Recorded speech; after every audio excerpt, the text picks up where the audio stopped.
I'm Melissa Fassel Dunn, and welcome to Broad Appeal. We are featuring one of our favorite queen bees today, Sheri Kaufmann, and Sheri Kaufmann lives right here in Milton. She is going to tell us about her inspirational story of all the really awesome things she is doing. So welcome, Sheri. Thank you. Thank you for joining us. Thanks for having me. We're super excited to learn about all the neat stuff you're doing. So let's just start out with your background. Now, your background is different from what you're segueing into. So your background's in writing. Yep. And can you tell us a little bit more about that? Sure. So I have spent most of my career working in advertising as a creative director and a writer. I've worked at a couple of the big advertising agencies downtown. Over my career, I've worked on accounts like American Express and Ocean Spray and Tide. Oh, wow. And Saab Cars, and absolutely loved every second of it. It's a really exciting industry. It's also a stressful industry, so a lot of crazy deadlines and late hours and weekends and things, lots of coffee. Yeah. So eventually I decided to try my hand at going freelance just to get a little bit more work-life balance. And so now I'm a freelance copywriter and doing that at the same time as launching my new business. So the freelance copywriting stuff, what are you doing with that? Are you working still a ton of hours, or has that been dialed back a little bit? Yep. You have a little more control? Yep, definitely dialed back. Okay. A lot more work-life balance, time with the family. It's less stressful. Still really fun, often travel, but a lot of times I work from home, which is great. Yes. And it's really given me the opportunity, when you work in a stressful industry for many years, it will take a toll on your health. Right. So that was part of the reason for going freelance, is just to get a little bit more time, a little better self-care and figuring things out, which is ultimately what led me to my passion for functional wellness. Okay, so let's talk a little bit more about that. So your new business is called Firefly Functional Wellness. Yep. And you are, can you tell us what you are again, what your title is? Sure. So my title is Functional Diagnostic Nutrition Practitioner. Okay. FDNP for short. Yes. Say that 3 times fast. Yes. So I'm not a doctor. Sometimes people get confused because of the word practitioner. Right. And a functional diagnostic nutrition practitioner is a type of a health coach. Okay. And it focuses on functional care, functional wellness. And what that means is that when people are having health issues, rather than try to address that specific health issue. So for instance, right, so you can't sleep at night, you might go to a doctor and he might give you a prescription to help you sleep. Right. Or you might go to a naturopath and they might give you, an herbal tea or something herbal to help you sleep. Right. A functional approach is to not just try to help you sleep, but to try to help figure out why it is that you can't sleep. Mm-hmm. So there can be other things that are going on. It could be hormonal imbalances or something going on in your gut. It's really to try to figure out why you can't sleep, so that rather than, like you said, putting on that Band-Aid, that might alleviate the symptom, but if you still have an underlying problem going on, that problem hasn't been addressed. Right. So what that means is that maybe eventually you'll need to have more sleeping pills, or you'll have other symptoms. You might have a skin issue or something that seems totally unrelated. Right. But it could be because that root cause of your initial problem hadn't been addressed. So now, how did you get into this? How did you decide that this is what you wanted to do? Okay. So like I said, when I went freelance, because I was having a bunch of health issues and just kind of felt... Of your own? Yes. And I was just sort of tired and overwhelmed. Since I was 35, little things started cropping up. I had vertigo every single day. I got Raynaud's syndrome, where your fingers and your toes turn white. Acid reflux. I was having all this back pain and neck pain, and just these symptoms started, kind of piling up. Which they sort of, at first, probably seemed sort of mild, and maybe you put a Band-Aid on, and then they started to overwhelm you, it sounds like? Yeah, and it's like none of them were very serious. Right. They were all small things, but at a certain point, you're like, why do I have all these different things going wrong? Right. And what else is going to happen? Exactly. Right. And what's coming next? I had this thing where I'd scratch my skin and I'd get welts. I'm like, what's this? Like, why is this happening? Again, it's not a big deal. Dermatographism, right? But yeah, exactly. So, something is up. Something is not right. Right. I did, see various doctors and specialists, and they were able to help. And some of it is symptom relief, which can be helpful. Right. But the main thing that came out of that was they just say, hey, you're getting older. This is just what happens. And these symptoms started. I was 35 years old. That doesn't it's not right. old. I'm like, not that old yet. Give me a break. Yeah, exactly. And some of them were, we can help you with this, but you're never going to have the same back and neck that you had when you were in your 20s. And the fingers turning white is Raynaud's syndrome, and there's nothing you can do about it. It's autoimmune. If you Google Raynaud's syndrome, you will learn. And I read a book on it. I'm like determined to figure it out, right? Yeah. Everything you read will say there is nothing that you can do about it except for move to a warmer climate. Which may not have been optimal for you. Right. So basically, I got some prescriptions to help things, but then I would get a new symptom, and I was just tired. I started gaining weight. I was just felt really overwhelmed. So when I couldn't find the help that I needed, I was determined, I'm going to figure this out myself. So I started reading everything I could get my hands on, and the more I learned, the more excited I got, and it just really became a passion. And eventually that led me down the path of doing this. The things that I learned on my own and working with functional practitioners, all of a sudden there were these root causes that we were able to address. And right. It must have been so relieving. Oh my God. I mean, one of the biggest ones that was sort of the light bulb for me was the vertigo. I had it every day for about a decade, and I was told there's not really much you can do about it. And then when it was discovered I had a mycotoxin exposure, they started treating that. My functional practitioner started treating that, and within a week it was gone. And I unbelievable have not had it since. Almost miraculous. So how would a functional practitioner find out about a mycotoxin, and what is a mycotoxin? Oh, sorry. And do a lot of people have mycotoxins? So what a mycotoxin is, it basically means you've had a mold exposure. Okay. So if your home has had leaks, there could be a mold issue that are behind your walls that you don't know about, or you might work in an environment that has had something similar. And it's actually not something that's traditionally looked for. But there's actually an eye test that you can do where you do a test where you can see if you can see visual contrast in a certain way, and if you can't, that might be an indicator that it's something like a mold exposure. That's so interesting and non-invasive. And there's blood tests as well that can help figure that out too. Okay. But there's just a number of different things that can be, like the mold exposure, some people have the genetics to deal with it, so it's not a big deal, but some people have a harder time. Right. There's other things, it could be a Lyme exposure, there could be heavy metals, it could be just that you have a hormonal imbalance because you haven't been sleeping. Right. So many different things, so many things go back to your gut as well. Yeah, there's sort of, I feel like even mainstream-wise, we hear about the gut a lot. Yep. Now, probiotics, you can find them anywhere now too. I mean, it seems to be more accepted to, that the gut can cause so many problems. Yep, absolutely. It's definitely, it's like 80% of our immune system is in the gut. Which is not what you think of. Right, exactly. Right? And it plays a role in your hormone production, and if things are awry in your gut, it's inevitably going to cause a cascade of problems, right? Yeah. By the time you have a symptom, because a lot of times like a skin issue can be because of the gut, but by the time that that issue is showing up in your skin, you've had a dysfunction going on for a while. Right. And, eventually over time, it starts to manifest with these symptoms. So anytime you have symptoms, it usually means that there's something that's just not balanced. And once something is out of balance, it has this bigger effect that can manifest itself in a lot of different ways. Right, which is kind of a bummer because you're like, by the time you get to that point, yep, you've gotten to that point.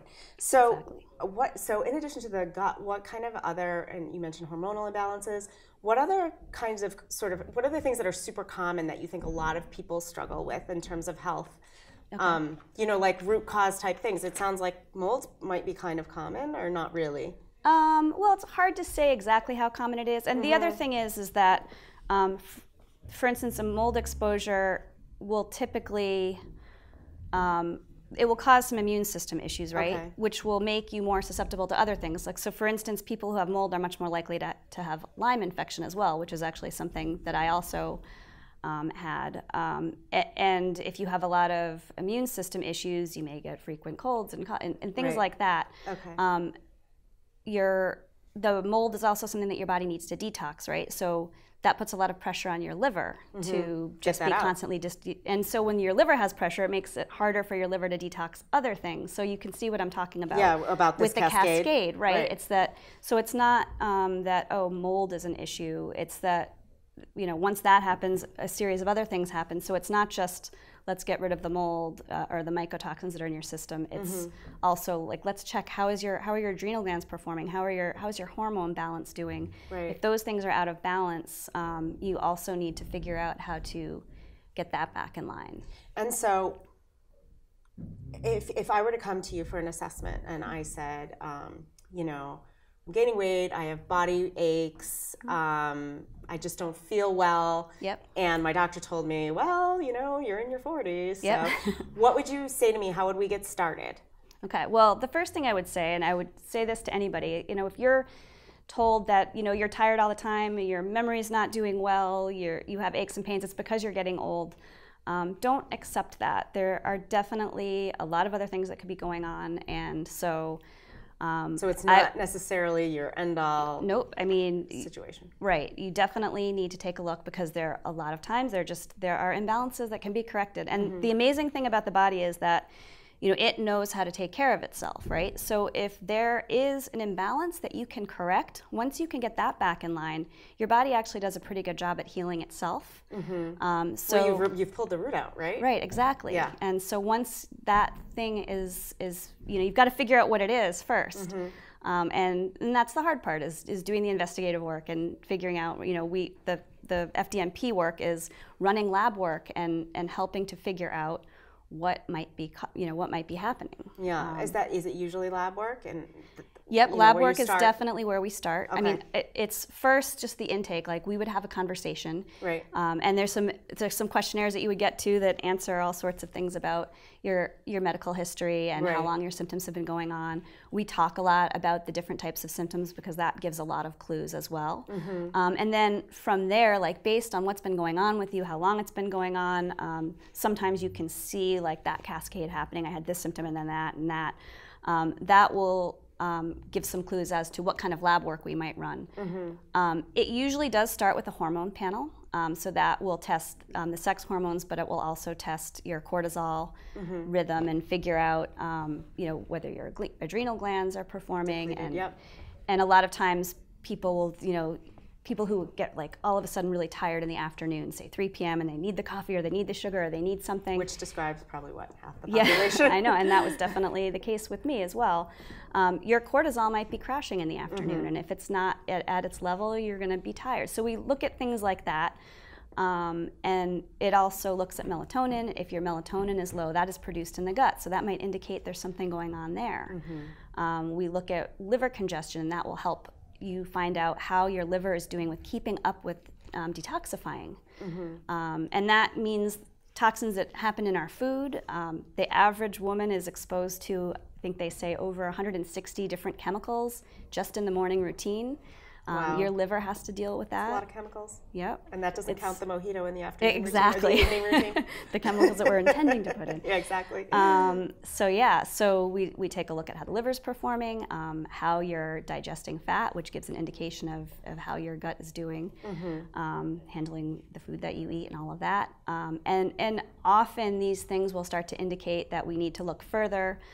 We look at gut pathogens and gut dysbiosis, which is very common and very often. Yep, we have a leaky gut test that we can run if it indicates that you might have leaky gut issues. Okay. So yeah, we start with that, and it sounds really comprehensive. Yeah, it is. You've covered a lot of bases. Yep, we start with those basics. I mean. We don't start with, like we mentioned, mold before. You don't start with mold. We start with the basics. Sort like, of the zebra as opposed to the horse. Exactly. Right. What are the basic functions that you need to be healthy, and how are those doing? And then if they're off, it says, okay, this is off. Why is this off? Let's look at this. So once we cover those basics, we may want to look at heavy metal toxicity and things like that. We may want to look for mycotoxins, but we start with the basics. And very often when you can address the gut and the hormone balance, that can often provide a lot of relief. Right. And maybe if you're stop the cascade or slow it right, down. so your body will better be able to deal with things like mold or Lyme if your systems are in line and if your liver is performing well and that kind of thing. So in terms of I mean, you do these comprehensive sort of analysis and you find everything out, and then what? How do you treat these sort of, I guess we could look at a couple common ones, like maybe dysbiosis, the leaky gut, or hormonal, or you mentioned adrenal issues, like then what? Okay, like you have a hormone imbalance and a leaky gut and adrenal issues. Right. Now what? Okay, so first you use the word treat, and actually we always that a naughty word?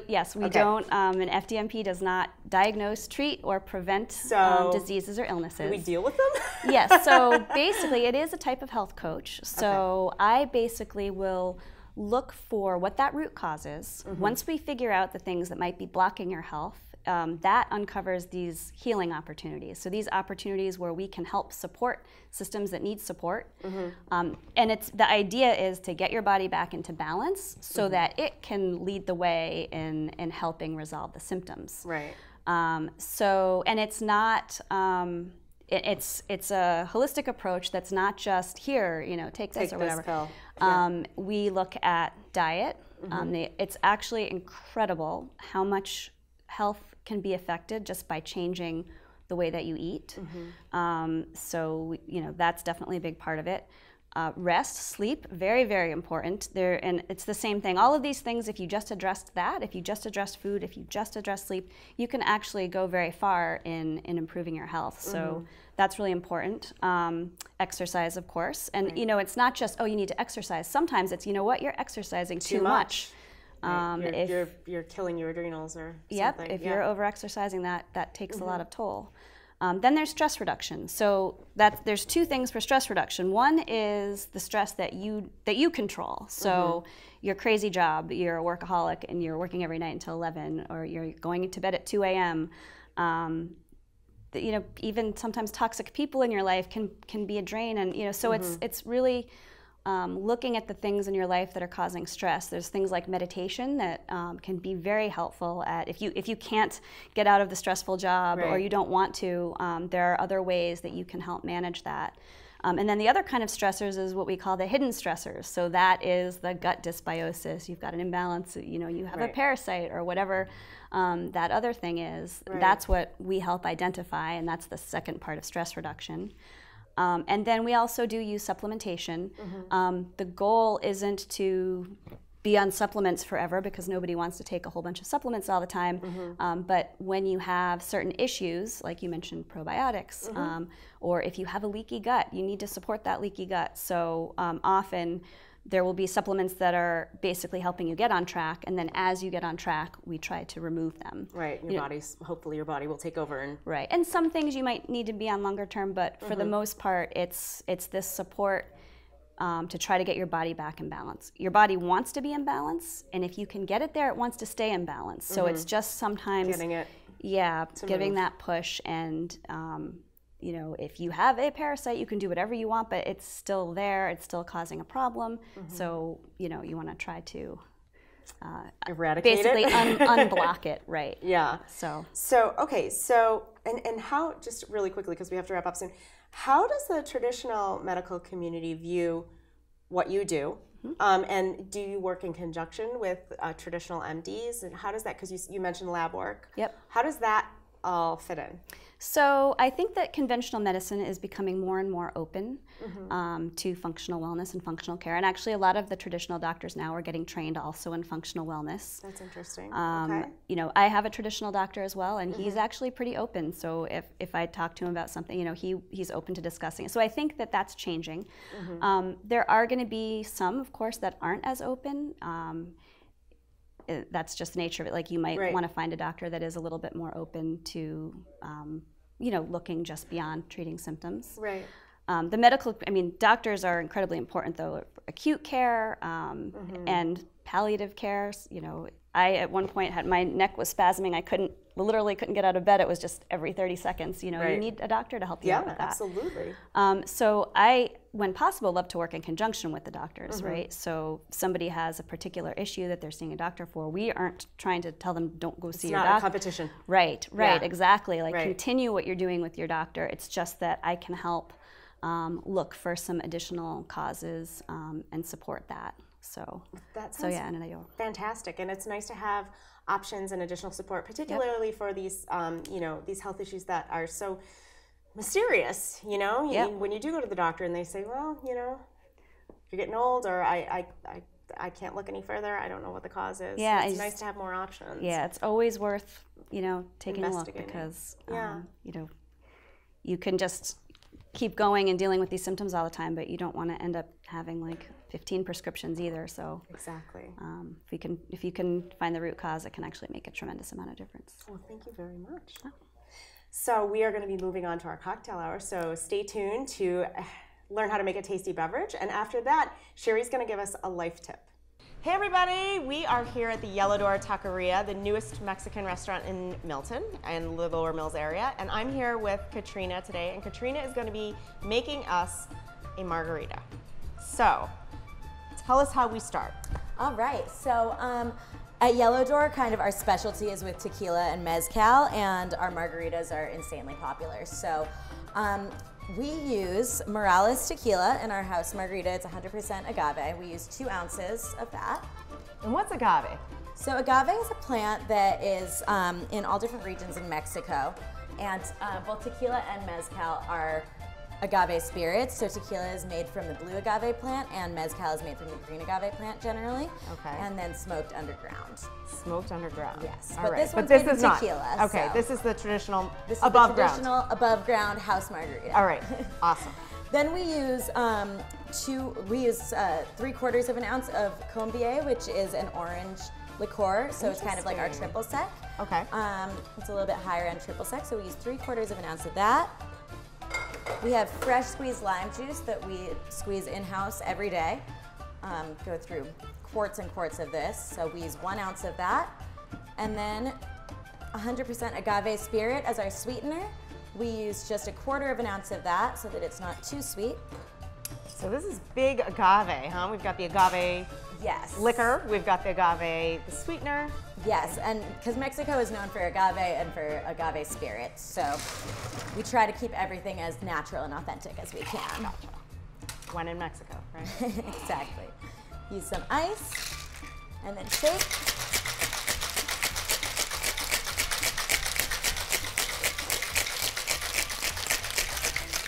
Ooh, Shake, then spill. And then most people like salt on the rim of their margarita, and that's kind of the classic way to do it. So a little lime juice, a little salt.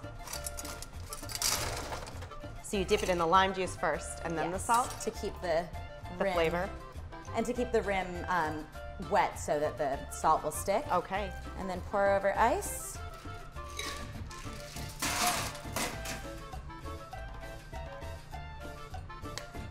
I always taste the drinks to make sure that they taste good. Do they taste good? They taste great. And then... And it's beautiful too. Now it's right? your turn. It's so pretty. Now I'm gonna give it a try. This is fantastic. I have salty lips now. This is so good. Thank you so much for making this for us. You're welcome. So to come enjoy your own agave-based beverage, come down to the Yellow Door Taqueria in Lower Mills and enjoy a margarita of your own. Thank you so much. Thanks for coming. Thank you. And hope to see you soon at the Yellow Door. Okay, so here's a tip, and this is actually a free tip, which is great, very easy to do. Basically, our bodies were set up to work with the cycle of the sun. That's your circadian rhythm. So there's a few things that you can do to help keep your body in alignment with your circadian rhythm, which is going to help keep things in balance. So the first thing you can do is when you wake up in the morning, within 10 or 15 minutes, try to go outside and get a little bit of natural sunlight. Just look up at the sky. Never, of course, look at the sun.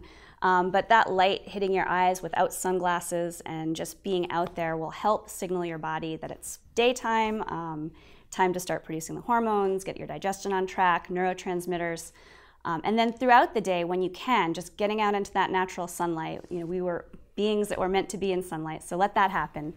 Don't obviously go out and burn yourself, but if you can get at least 10 to 20 minutes a day just in the sunlight, that's great. Then the other thing you can do is at night, you want to try to get to bed relatively early. So like by maybe 10 p.m. And ideally, you want to turn off your devices, your TV, don't look too much at your cell phone about an hour before that bedtime. When you look at the blue light and those different devices, that actually signals your body that it's daytime, and you don't want to signal that it's daytime right before you go to bed.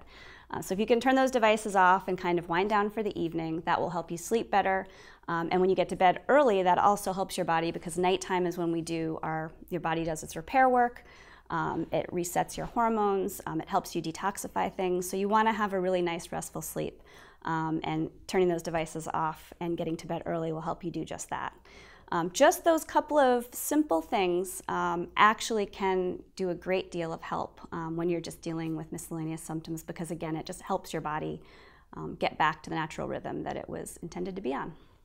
Thank you again for joining us today. For more information about Broad Appeal and for more information about Sheri Kaufmann, please visit www.broadappealtv.com. And to visit Sheri's website directly, you can go to fireflyfunctionalwellness.com. Thanks again.